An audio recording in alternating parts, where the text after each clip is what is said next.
Maybe you gave Assassin's Creed Shadows a go at launch and you haven't touched it since. Well, now might be the best time to give it another look at the end of the year here, because the dev team have turned it into a very different game. You've got a lot of free story quests, collaboration events, a new DLC expansion, lots of free rewards and weapons hidden away. You've got New Game Plus, replayable in-game mechanics, big parkour upgrades pulled from the old games, and even Isu content added into Japan. So that's not everything, and there's a lot here, to be fair to Ubisoft, comparatively to launch. The problem is, the game does a absolutely terrible job of telling you any of this, so it's really easy to install the game, run around for half an hour, and still have absolutely no idea what's new, what's changed, and what is actually worth your time. So I have made this video with one very clear goal: to walk you through everything added into the game since launch, so you can decide if Shadows is now worth your time, and if you do come back, you will then know what you want to engage with, instead of just wandering around aimlessly, putting the controller down and calling it a day for a second time. So we're going to keep this very simple, super simple, I should say. We're going to go through it together in 4 sections. Firstly, we're going to go through the free story quest. Then we're going to move on to the collaboration quest. Then I'm going to explain to you the Claws of Awaji expansion, how you can get the bow weapon that you can get for free. And finally, we're going to go through all the big major gameplay and quality of life upgrades since launch that actually do change how the game feels to play. I've also added timestamps down below in this video manually, so you can skip to whatever you care most about. But if you watch this video from the start here to the end, you will be completely up to date with the game since launch, and you can either throw it back in the bin if you decide it's not for you, or you can give it another go. So all right then, let's start with what Ubisoft Quebec called their very first story pack of the year, and this is focused around Luís Frois, a real-life Jesuit scholar from the Sengoku period, whose work is still peer-reviewed by historians to this day. It is a short quest line, which takes around 20 to 25 minutes and gives you a really nice flavour of the cultural differences between Japan and Europe in the 16th century from his point of view. You're going to see this quest appear on your objective board after you've unlocked Yasuke and finished the Path He Walks quest. That said, you should know there are no unique rewards here for this quest line. You're mainly just getting XP and extra lore of the world, essentially. So if you love the history side of Assassin's Creed, I'd say tick this off. But if you're only coming back or here for loot and the flashy, sexy stuff, then you can definitely safely skip this one. But I would really recommend not skipping this next free quest, which is called Thrown to the Dogs, where you can get your own dog very early on in the game. It was actually the pre-order quest that Ubisoft has now made available to everyone. So once you finish the prologue and leave the Maki Temple, you will see this quest pop up on your map southeast of the hideout at the Tennoji Temple here on your screen. It takes around 15 to 20 minutes, and once you've done it, you will then unlock Tsuki-maru in the hideout, which he's very pleased about, of course. Look at him. He's a very good boy indeed, definitely worth getting. But whilst you are at your hideout, you can also pick up a very friendly Portuguese man or ally to help you out in combat throughout the rest of the game. So how do you get hold of him? Well, as I discussed with Simon, the post-launch director, recently, he recognized that AC gamers wanted more Templar storylines in Shadows. So this critical encounter quest line was added specifically to give you a little bit more context on Yasuke and the Templars narrative, so to speak. So if you do play it before finishing the main story, you're going to get a better idea of how the main storyline kind of comes together from Yasuke's point of view. In fact, this quest line was added in collaboration with Critical Role, which, if you didn't know, is a series where a bunch of professional voice actors sit around a table playing Dungeons & Dragons together, with Rufino being one of those characters that they've then brought across from Critical Role into Shadows here, which I think is pretty cool. So to start this quest, it pops up once you complete the Way of the Blacksmith mission and you unlock Yasuke. Rufino will then appear at the hideout, and his quest line will take you an hour or so, give or take. Now, as for his ally ability, it instantly breaks an enemy's guard and stuns them, which is pretty strong early on in the game. Gives you a good hand, but you'll also pick up a hideout banner for completing this quest, which are fine, but yeah, they're not essential. But what I also think you should absolutely not skip is the new Isu cave I briefly spoke about earlier. So how do you unlock that and explore that?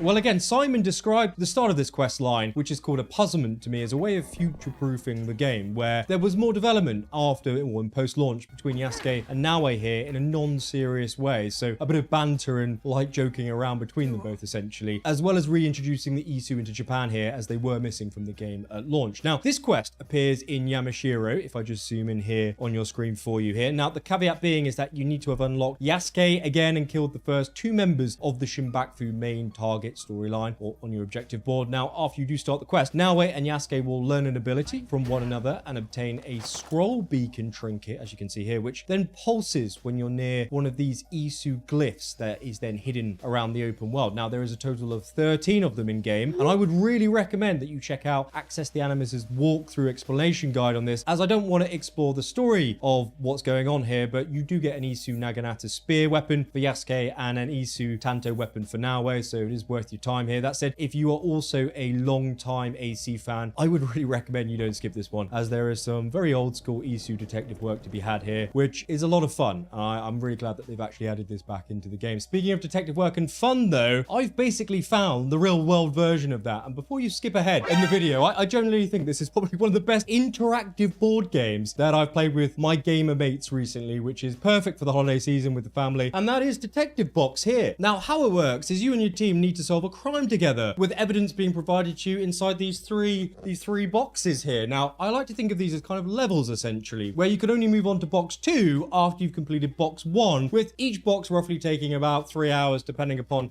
how good you are with your kind of like Sherlock Holmes sleuthing. Now, you then submit your answers and clues through your TV, which I really liked, as it kept everybody engaged who was doing this with me and shows you how your kind of case is progressing. And I'd kind of compare it to almost like playing your own Cluedo board game with real evidence, or kind of like an escape room if you've played one of those in real life, or in fact, actually, even like playing your own Knives Out movie plot. But the good part is you're solving this kind of murder mystery in your own home with, several mince pies in my case, which was, it was a good time. I'm not gonna lie. Now, it's currently sitting at 4.7 out of 5 stars with over 2,700 reviews. So this isn't me trying to flaunt a terrible board game here or something. This is genuinely really, really great fun. So if you think that your friends and family would have a good time with this, especially over the seasonal period, it's the perfect time for it. Make sure you use the Andy10 code at checkout for 10% off at the Detective Box website. I'll of course leave the link down below. And cheers to the awesome Detective Box team for supporting the channel. Please feel free to send me more crime scenes my way. I'm serious, they're really that good. But let's move on. What about this new Dead by Daylight collaboration? Is it worth doing?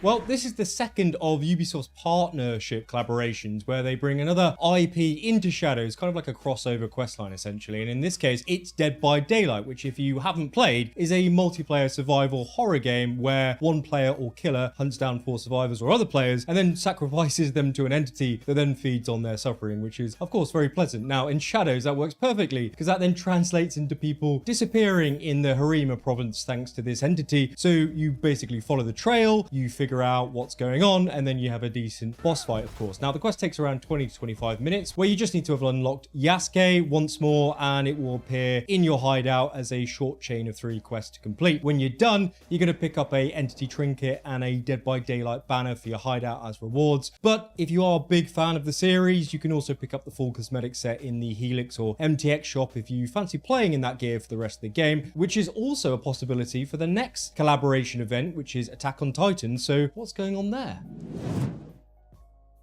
Again, if you didn't know, Attack on Titan is a hugely popular manga and anime series where humanity hides behind walls to try and survive against these giants called Titans that only eat the people behind the walls. So it's actually a really cool show, and I've done a full breakdown on how this plot ties into Shadows specifically in a separate video, which I'll link at the end of this one if you're interested, because if you never watched it, seeing a giant Titan in this game might not make much sense to you at all, and I'd completely understand. It looks absolutely mental. Now, this quest takes around 45 minutes to complete, and it is time limited, which means it's going to be removed from the game on December the 22nd. So after that, you're not going to be able to get this free crystal sword that turns Naoe's arm into kind of like this ice Titan armor, or the 4 banners from the main factions in the series in your hideout. And finally, you won't be able to get the huge crystal Titan statue, which in my opinion is pretty sick. It's absolutely massive in your hideout, so definitely worth getting. Now, to start this quest, you guessed it, you need to have unlocked Yasuke, and you also need to have completed that Way of the Blacksmith mission again. You then need to head northeast of the Yamashiro region, specifically to the Hanazono Tower fast travel point here on your map, and then start the quest called Beyond the Walls. It's actually not far from that Isu Puzzlement quest, by the way, that we just spoke about earlier, so you can trigger both in the same trip, as they don't proactively show up in your hideout or on your objective board. You actually manually have to go there physically. And of course, just like Dead by Daylight, there is also a matching time-limited armor set in the MTX store if you want to spend your own pennies and then grab this, to be fair, it's a cool looking set to to play through the rest of the game if you're a fan of the series.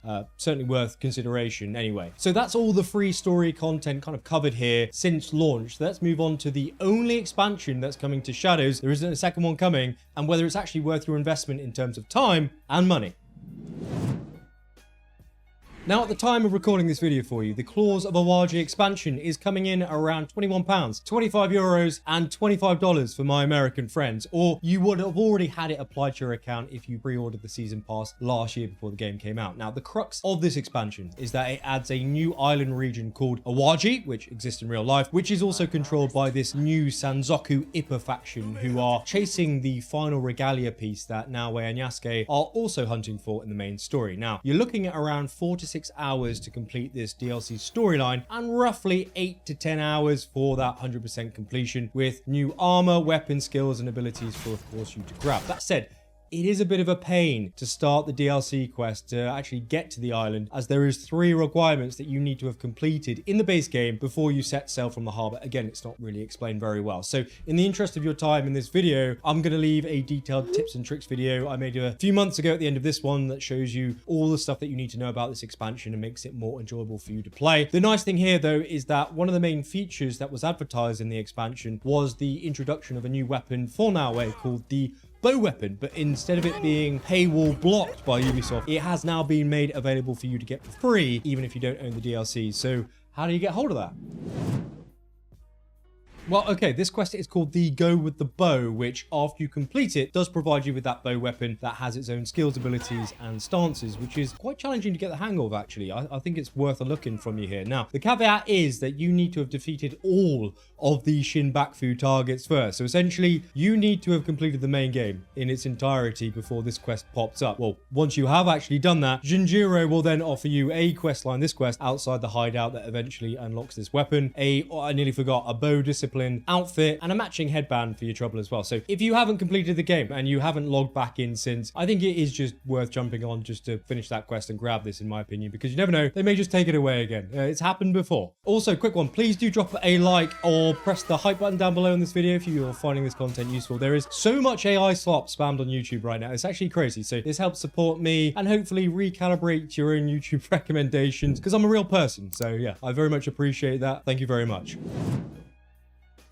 Now, while we're on the topic of free rewards, there are a lot more that have been quietly added to the game, which you might already have in your inventory without even realizing. So if you've already finished the story, the dev team have added in a new game plus a few months ago, so you can kind of replay the storyline again with all of this new content. That does, of course, mean that you keep your gear, your weapons, your resources, hideout upgrades, and the enemies scale up with you as you level. In actual fact, they've also raised the level cap from 60 to 80 with New Game Plus, and they've also recently pumped it up to 100 with a new patch, which in my opinion is relatively meaningless gameplay wise, but at least now you know what the top level is. Now, I think the most interesting part about this, though, is that they have added in loyalty rewards which are tied to this New Game Plus, because if you do go on to complete New Game Plus, you get 2 new gold weapons for doing so. The first is a long katana for Yasuke, and the second is a short gold katana for Naoe, plus a couple of new achievements which you may have already seen. Now, even if you decide not to play New Game Plus again, and I don't blame you, it is a long game, there are more gold weapons that you can earn just by clearing activities already in the game. So let's go through those quickly now.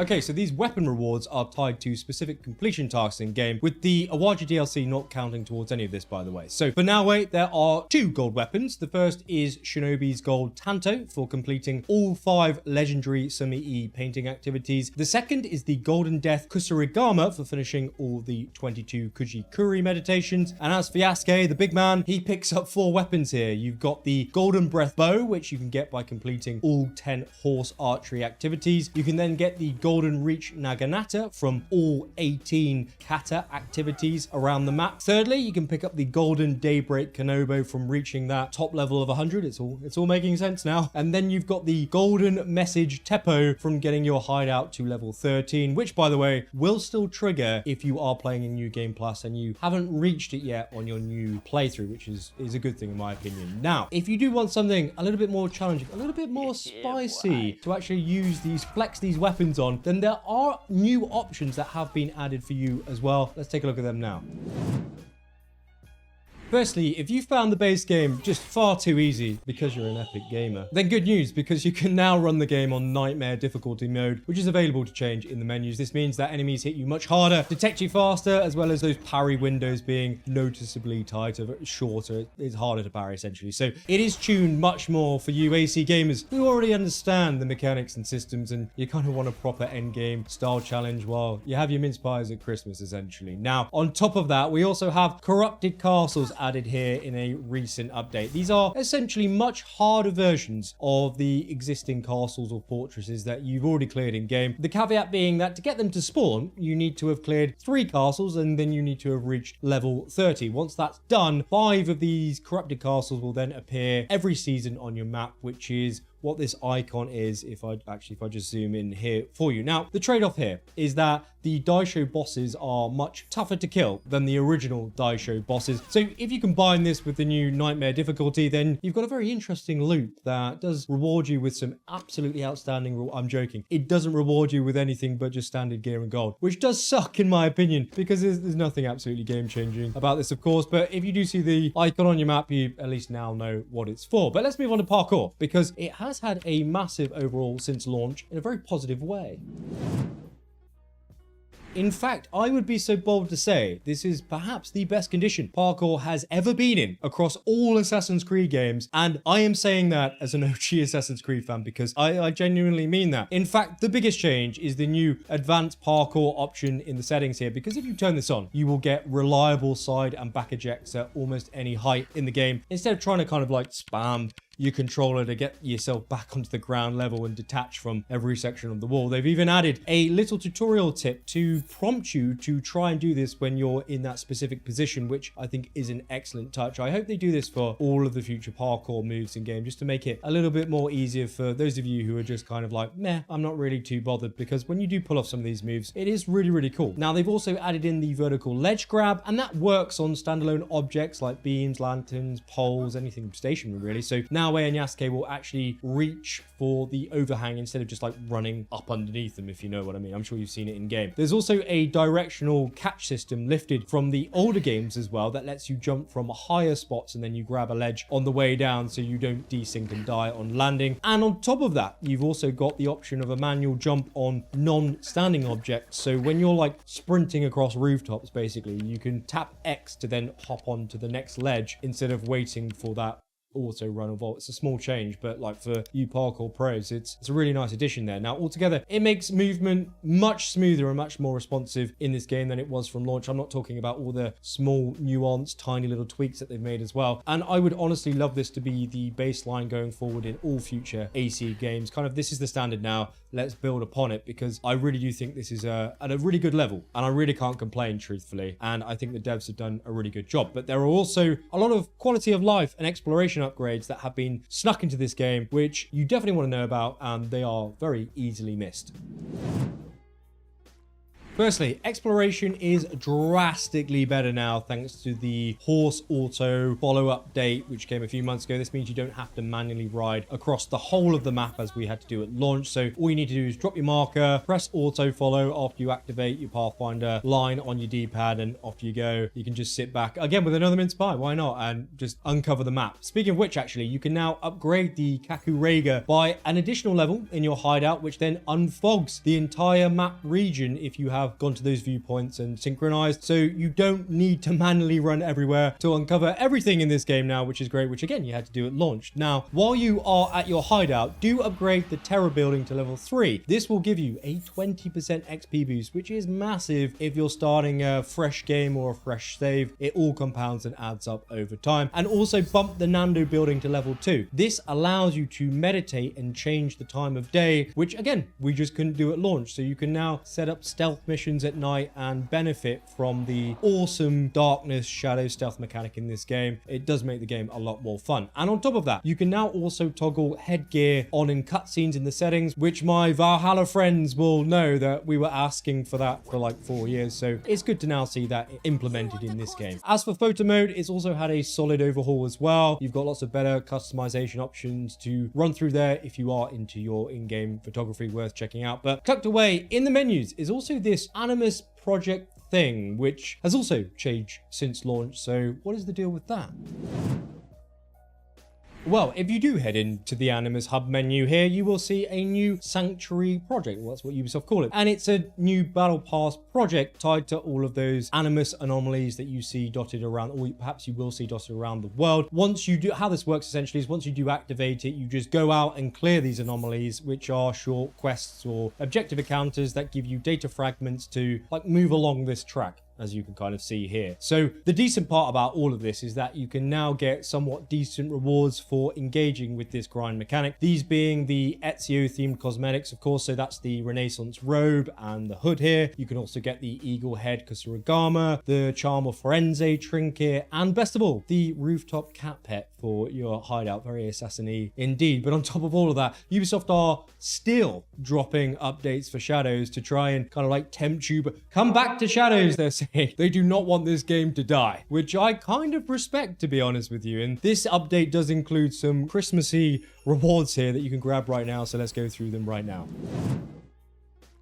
So this is another one of those time-limited reward events, and that runs from the 1st of December to the 25th of December, Christmas Day, essentially. And every day, a special chest is going to appear in your hideout that gives you one festive cosmetic item, essentially. So each reward is tied to that specific day. So if you don't log in for one day, you're not going to be able to collect that cosmetic item. So it's basically like a daily event. Log in, get a reward. If you miss it, tough luck. That said, if you're planning to play over Christmas, I think it is worth quickly logging in and grabbing them, because some of the upcoming rewards that Ipsop has dug out of the game files actually look pretty decent, to be fair. So with all that in mind, is Shadows worth coming back to now? Let's just recap this together very quickly now. Well, to be straight with you, Shadows is in a much better state than it was at launch. There's a lot more story content that improves some of the early criticisms that it received, myself included. Parkour and movement, in my opinion, is, as I've already mentioned, the best that the series has had thus far. And there are some endgame style activities that do give you something to do, but I would say that this is where the game is really lacking, that being replayability. Now, if you already like Assassin's Creed, I think you would now get solid value for money versus the amount of content that is on offer, especially if you grab it in a sale, a seasonal sale. So in that sense, I do think it's worth re-downloading and playing if you can get a good price. But if you never really clicked with the dual protagonist stealth combat loop between Naoe and Yasuke in the first place, these updates, they give you new quests and new perspectives on Yasuke and Naoe, but they don't really change much. So it's probably not going to fully convert you if you were kind of indifferent about it at launch. Either way, the post-launch content, credit where credit is due, has been really strong. And a lot of the new stuff here is free. So if you can snag Shadows and the Awaji DLC together at a decent discount while using the AndyReloads creator code for a penny or a cent off, I think that you will get a very solid open world AC game in Japan that I think is worth your time, especially if you're familiar with the AC open world games and their formula since Origins came about. Now, if you want to go deeper into the Claws of Awaji DLC or the Attack on Titan recent collaboration specifically, those videos should be on my face or on your screen right now. So give that a click and I will see you there in a second. Thank you for stopping by. Cheers to Nika actually and Ibsart for helping me make this video for you. And as always, coffee, actually I should say eggnog. Eggnog is on me.